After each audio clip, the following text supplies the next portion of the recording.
अस्सलाम वालेकुम, नमस्ते, सत श्री अकाल। कैसे हैं आप लोग? उम्मीद करती हूँ कि होंगे, खुश होंगे। मैं हूँ हसीका अली और मेरे साथ हैं तारिक नियाज़ी। अस्सलाम वालेकुम, नमस्ते, सत श्री अकाल। उम्मीद करता हूँ ठीक होंगे, खुश होंगे। दोस्तों जहाँ रहें खुश रहें, माँ बाप का ख्याल करें, क्योंकि माँ बाप हैं तो सभी कुछ है। आज की हमारी वीडियो है बहुत ही लेटेस्ट वीडियो से स्टार्ट करते हैं अपनी वीडियो को। Let's start. ओके गाइस, तो वीडियो का टाइटल है world's longest river cruise MV Ganga Vilas heralding a new age of river cruise से स्टार्ट करें। प्राचीन काल से ही भारत की नदियां न केवल जीवन का अनंत स्रोत रही हैं, बल्कि विश्वसनीय नौचालन मार्ग भी साबित हुई हैं। माननीय प्रधानमंत्री श्री नरेंद्र मोदी के नेतृत्व में भारत सरकार इन राष्ट्रीय धरोहरों का पुनः निर्माण करने और इन्हें पुनर्जीवित करने के लिए प्रतिबद्ध है और देश का अंतर्देशीय जलमार्ग परिवहन क्षेत्र तेजी से प्रगति कर रहा है। भारत की नदियों में आधुनिक क्रूज चले, व्यापार भी हो, टूरिज्म भी हो, इस दिशा में हम तेजी से आगे बढ़ रहे हैं।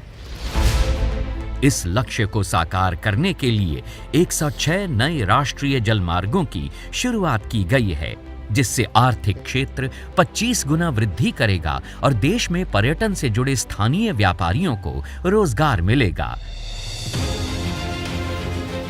विकास की इस महत्वाकांक्षी यात्रा में गंगा विलास रिवर क्रूज एक अहम अध्याय है।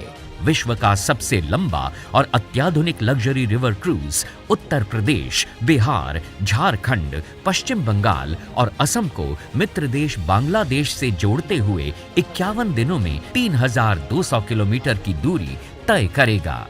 गंगा विलास रिवर क्रूज यात्रियों को गंगा, भागीरथी, हुगली, मेघना, जमुना और ब्रह्मपुत्र नदी पर बसे 40 प्रतिष्ठित स्थलों की इको फ्रेंडली यात्रा पर ले जाएगा, जहां उन्हें पूर्व की 27 नदियों के प्राकृतिक वास की एक करीबी झलक मिलेगी। माननीय प्रधानमंत्री से हरी झंडी मिलने के बाद गंगा विलास रिवर क्रूज की ऐतिहासिक यात्रा की शुरुआत होगी वाराणसी के पवित्र घाटों से, जहां से ये गंगा नदी पर उत्तर प्रदेश के किलों, संग्रहालयों और मंदिरों से होता हुआ गाजीपुर, बक्सर, बिहार पहुंचेगा, जहां यात्री पटना साहिब गुरुद्वारा के दर्शन और झारखंड के मनोरम दृश्य का लुत्फ उठा पाएंगे। फरक्का में हुगली नदी पर अनोखे गांवों और डाक बंगलों के मनमोहक नजारे और ध्वनियां क्रूज का स्वागत करेंगे, जो जल्द ही कोलकाता के ऐतिहासिक महानगर की चहल पहल और लजीज मिठाइयों की दुनिया में प्रवेश करेगा और फिर धाराओं पर बहता हुआ विश्व के सबसे बड़े मैंग्रोव जंगल सुंदरबन पहुंच जाएगा, जहां यात्री मेघना नदी डेल्टा की लहरों पर बोनो बीबी की कहानियों से अवगत होंगे। काजीरंगा के घने जंगल, गुवाहाटी में स्थित सबसे प्राचीन शक्तिपीठों में से एक कामाख्या मंदिर, निचले और ऊपरी असम को जोड़ने वाली महत्वपूर्ण रेल कम सड़क धमनी बोगीबिल पुल का वास्तुशिल्प चमत्कार और माजुली की सांस्कृतिक शामें इस यादगार यात्रा का अंतिम पड़ाव हैं, जहां विश्व का परिचय पूर्व की विशेष तौर पर संजोई गई सांस्कृतिक और पाक विधाओं से होता है। तो आइए और हमारे साथ मिलकर भारत की पावन नदियों के समृद्ध और अनछुए इतिहास का जश्न मनाइए, क्योंकि एक भारत श्रेष्ठ भारत के समग्र राष्ट्रीय संकल्प के तहत पूरा देश मना रहा है संस्कृति का एक अद्वितीय उत्सव। जी जनाब। अच्छा, मेरे ख्याल में इससे रिलेटेड हमने प्रॉपर एक वीडियो देखी थी, जिसमें बाकायदा डिटेल से बताया गया था कि कहाँ कहाँ से ये क्रूज़ गुजरेगा और मतलब किस किस जगह से ये लोगों को एक तरह से टूरिज़्म के हवाले से मतलब कहाँ कहाँ की यात्राएं करवाएगा। तो मतलब बड़ी हैरत हुई थी। और मैंने अक्सर देखा है कि बीजेपी हो या मोदी जी हो, जो इनके पास अवेल है कुदरत की तरफ से, उसको भरपूर इस्तेमाल करना जानते हैं, कहीं ना किसी तरीके से, कि मतलब वो मुल्क के विकास में काम आए, लोगों के विकास में काम आए, लोगों की तरक्की हो, लोगों को फ़ायदा हो, पूरी दुनिया से लोग आएंगे। जाहिर सी बात है जब इतनी ज़बरदस्त किस्म की यात्रा हो, इतना ज़बरदस्त किस्म का सफ़र हो। अक्सर ये देखा गया है कि हम कहीं पर भी सफ़र करते हैं, जहाँ जाना होता है हमें, तो हमें जहाँ पहुँचते हैं वहीं इंजॉय करते हैं, उस जगह जहाँ तक हमने पहुँचना होता है। लेकिन मुझे लगता है कि ये वो सफ़र है कि सफ़र भी इंजॉयमेंट है, यानी कि आपको मुख्तलिफ़ किस्म के एक्सपीरियंस होंगे, मुख्तलिफ़ किस्म के नज़ारे देखने को मिलेंगे। बता रहे हैं 52 नदियों से जब एक क्रूज़ गुजरेगा, मुख्तलिफ़ किस्म के कल्चर्स देखने को मिलेंगे रास्ते में, मुख्तलिफ़ किस्म के गाँव देखने को मिलेंगे। फिर धार्मिक हवाले से देखा जाए तो कई टेम्पल्स की लोग यात्रा करवाएंगे। अच्छा, कहीं ना कहीं पड़ाव भी होगा, कहीं ना कहीं ये रुकेगा, कहीं ना कहीं मतलब है कि जो ख़ास प्लेसेस होंगी जहाँ पर बाकायदा ये एक तरह से साइड पे लगेगा और बाकायदा लोग जाएंगे पूरे पूरे शहर में, पूरे पूरे गांव में मुख्तलिफ़ किस्म की यात्राएं करेंगे।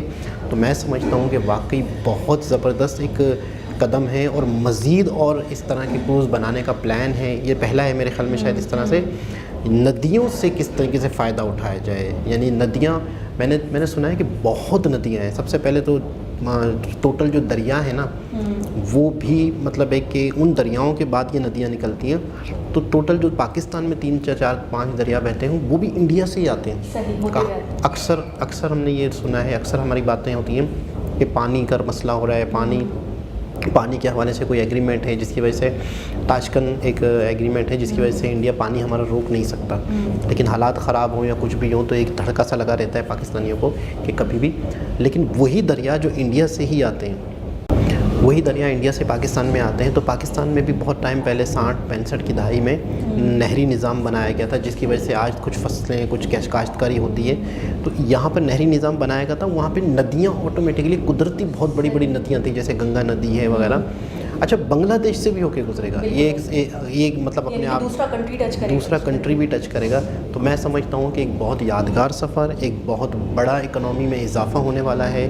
और मोदी जी का जो इनिशिएटिव है या मोदी जी का जो प्लान है कि किसी भी तरीके से टूरिज़्म में इजाफा हो, किसी भी तरीके से मुल्क की चीज़ों से फ़ायदा उठाया जाए। अच्छा, जब भी किसी भी वीडियो को देख रही हूँ आजकल प्रोजेक्ट्स के हवाले से, कोई भी वीडियो देख रही हूँ, चाहे वो इंफ्रास्ट्रक्चर की हो, चाहे वो मेट्रो की हो, चाहे वो एजुकेशन वगैरह के हवाले से हो, हॉस्पिटल वगैरह के हवाले से हो, तो माननीय प्रधानमंत्री जी मोदी जी ने ही करवाया। यानी कि जो भी बड़े बड़े कार्य हो रहे हैं अभी इस दौरे हुकूमत में, तो सबका इनिशिएटिव या सबकी बिगनिंग जो है, जो शुरुआत है, वो मोदी जी के ही कार्यकाल में हुई है। ऐसे प्रोजेक्ट्स नहीं, बहुत कम गुजरे मेरी नज़रों से जो पहले के हों, जिनको मोदी जी ने कंप्लीट करवाया हो, जो पोस्टपोन्ड हो गए हो, जिनको दोबारा से स्टार्ट करवाया हो।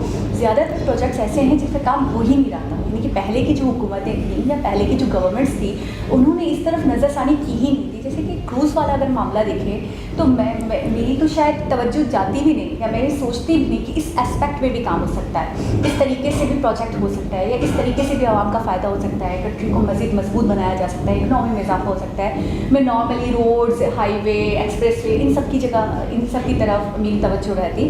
लेकिन ये चीज़ मुझे बहुत यूनिक और नई पता चली कि नदियों को, पानी के रास्तों को भी जोड़ दिया जाए और उसके थ्रू आप यात्राएं करवाएं। अच्छा, गंगा नदी के हवाले से मैंने सुना है बहुत पवित्र पानी है और लोग वहाँ पे यात्रा करने जाना चाहते हैं। बहुत सारे लोग जो धार्मिक पॉइंट ऑफ व्यू से भी देखें तो वो बहुत पवित्र है, बहुत पाकीज़ा नदी है।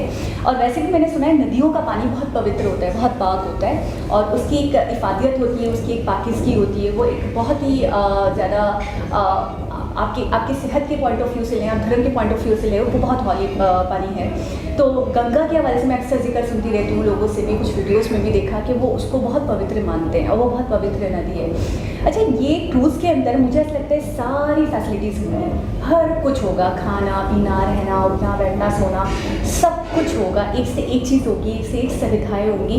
और आप ये देखें कि पहले गवर्नमेंट की तरफ से इन्वेस्टमेंट की गई है, गवर्नमेंट की तरफ से एक बड़ा बजट निकाला गया है इसके लिए सोचकर और फिर उसके बाद जब आएगा तो आएगा, जब कमाएंगे तो कमाएंगे, वो बात की बात है।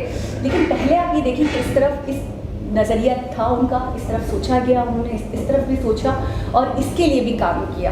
और थोड़े दिनों पहले जब हमने वीडियो देखी थी तब इतना ज़्यादा हमें पता नहीं चल रहा था कि कितनी नदियाँ हैं क्या नहीं है। उसके अंदर सिर्फ हमें बताया गया था कि बंगाल से गुजरेगा। तो बहुत हैरान थी, मेरे लिए बहुत हैरत अंगेज वीडियो थी, इसलिए क्योंकि मैं हैरान हो गई थी यार दूसरे कंट्री को टच करेगा ये क्रूज़।